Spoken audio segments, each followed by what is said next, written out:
Good morning all. आज मैं आप लोगों को राज्य के कार्यक्षेत्र संबंधी एक नए सिद्धांत अराजकतावादी सिद्धांत के विषय में बताने जा रही हूँ, जिसे हम जन विचारधारा या मास आइडियोलॉजी कह सकते हैं। अराजकतावाद की अंग्रेजी अनाकिज्म है और अनाकिज्म शब्द की उत्पत्ति ग्रीक भाषा के एनाकिया से हुई है, जिसका अर्थ अराजकता होता है। अराजकता का अर्थ मारकाट, लूटपाट, हत्याकांड आदि नहीं है, बल्कि अराजकतावाद वह सिद्धांत है जो किसी भी प्रकार की शक्ति पर आधारित शासन के विरुद्ध है। अराजकतावाद राज्य का पूर्ण अंत करके सभी मानव संबंधों में न्याय, राज्य के स्थान पर व्यक्तियों, समूहों, क्षेत्रों और राष्ट्रों के बीच स्वतंत्र और स्वाभाविक सहयोग की स्थापना करना चाहता है। कई विचारकों ने अराजकतावाद की कई प्रकार से परिभाषाएं दी हैं। डिकिंसन के शब्दों में हम कह सकते हैं, अराजकता का अर्थ व्यवस्था का अभाव नहीं, अपितु शक्ति का अभाव है। इसका अर्थ स्वतंत्रता, मेलजोल और प्रेम है।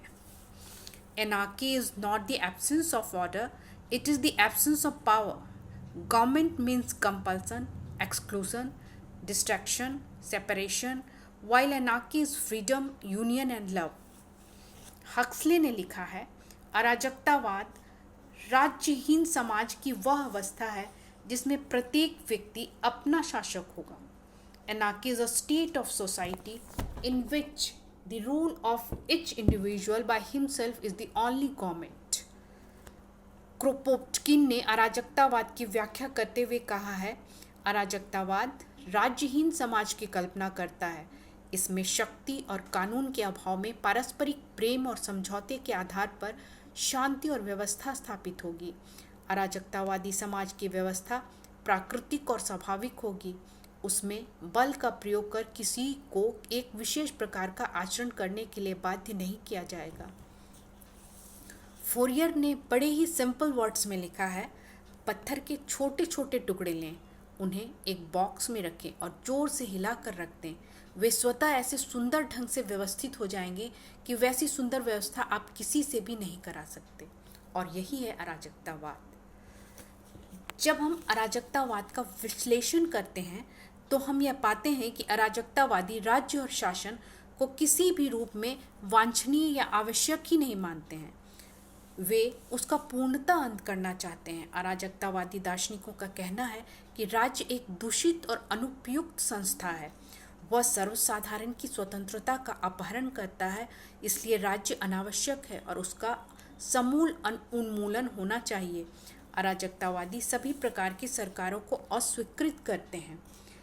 अराजकतावादियों ने कुछ बातों पर बल दिया है, जैसे वे ईश्वर और धर्म का विरोध करते हैं, वे संपत्ति का विरोध करते हैं, वे राज्य विहीन समाज के संगठन के आधार पर स्वतंत्रता, समता और भ्रातृत्व और न्याय की स्थापना करना चाहते हैं, सहकारी श्रम के आधार पर संपूर्ण उत्पादक शक्तियों का स्वतंत्र संगठन करना चाहते हैं। अब हम यह देखेंगे कि अराजकतावाद का उद्भव कैसे हुआ। वास्तव में अराजकतावादी सिद्धांत बहुत पुराना है। विलियम गॉडविन, पियर जोसेफ प्रोधा, बाकुनिन, क्रोपाटकिन, टॉलस्टॉय आदि प्रमुख अराजकतावादी विचारक कहे जाते हैं। अराजकतावाद की कुछ विशेषताएं बताई जाती हैं, जैसे अराजकतावाद राज्य का अंत करना चाहता है।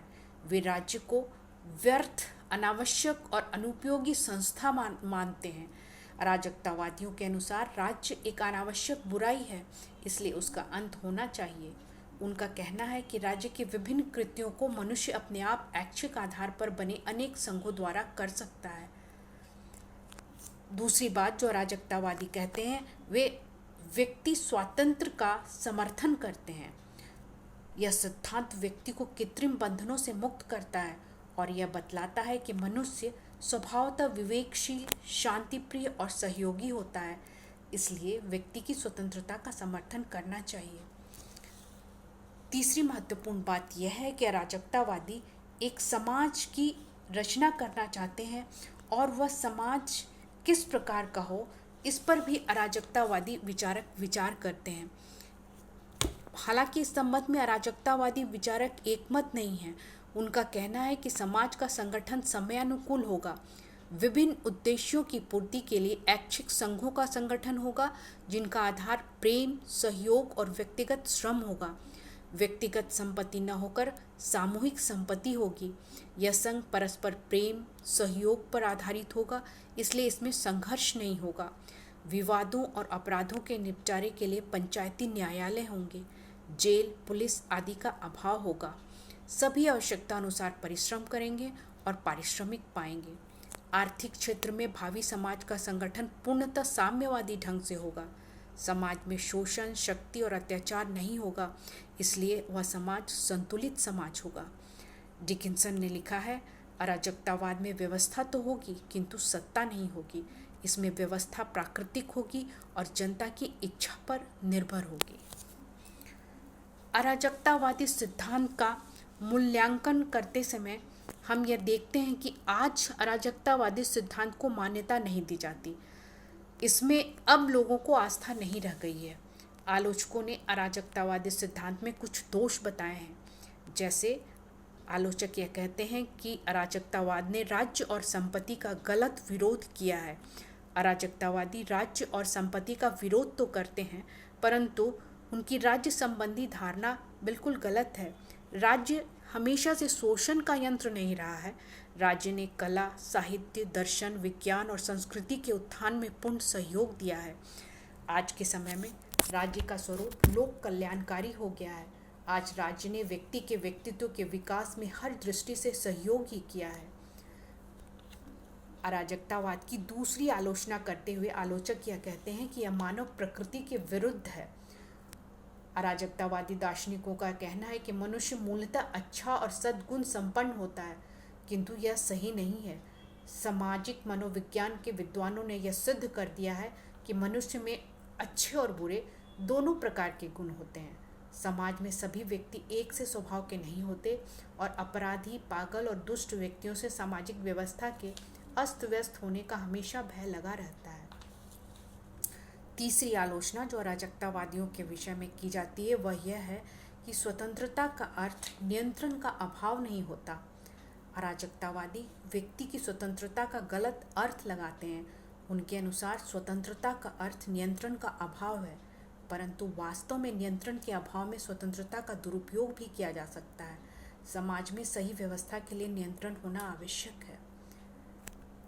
चौथी आलोचना करते हुए यह कहा जाता है कि अराजकतावादियों ने जिस आदर्श समाज की कल्पना की है वह अव्यावहारिक है। ऐसा समाज संतों और महात्माओं का हो सकता है, मनुष्यों का नहीं। यह तर्क कि राज्य और व्यक्तिगत संपत्ति के उन्मूलन से ही मनुष्य की स्वार्थी भावनाओं का अंत हो जाएगा, यह बिल्कुल काल्पनिक है। एक आलोचना यह भी की जाती है कि अराजकतावादियों ने विकेंद्रीकरण को अनावश्यक समर्थन दिया है। वे यह भूल जाते हैं कि हमेशा छोटी छोटी स्वनिर्मित संस्थाएं वर्तमान युग की जटिल समस्याओं के समाधान के लिए उपयुक्त नहीं हो सकती।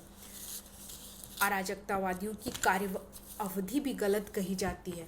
अराजकतावादी दो प्रकार के थे, दार्शनिक और क्रांतिकारी। क्रांतिकारी क्रांति में विश्वास करते थे और दार्शनिक अराजकतावादियों ने हिंसा और क्रांति का विरोध किया है। इस प्रकार उनमें परस्पर ही अंतर विरोध है। और आलोचना करते हुए यह भी कहा जाता है कि अराजकतावाद एक अवैज्ञानिक सिद्धांत है। अराजकतावादियों का कहना है कि राज्य की समाप्ति के उपरांत समाज के गठन का आधार होगा सहयोग। विभिन्न ऐच्छिक संघों का प्रबंध जनतांत्रिक आधार पर होगा, परंतु राज्य के अभाव में यह किस प्रकार होगा यह वह नहीं बताते हैं। इस प्रकार अराजकतावादी सिद्धांत व्यवहार और सिद्धांत दोनों रूपों में, दोनों दृष्टियों से व्यर्थ और हानिकारक है और इसी कारण इसकी आलोचनाएं की गई हैं। फिर भी राजनीतिक दर्शन के क्षेत्र में यह हमेशा से एक महत्वपूर्ण सिद्धांत रहा है।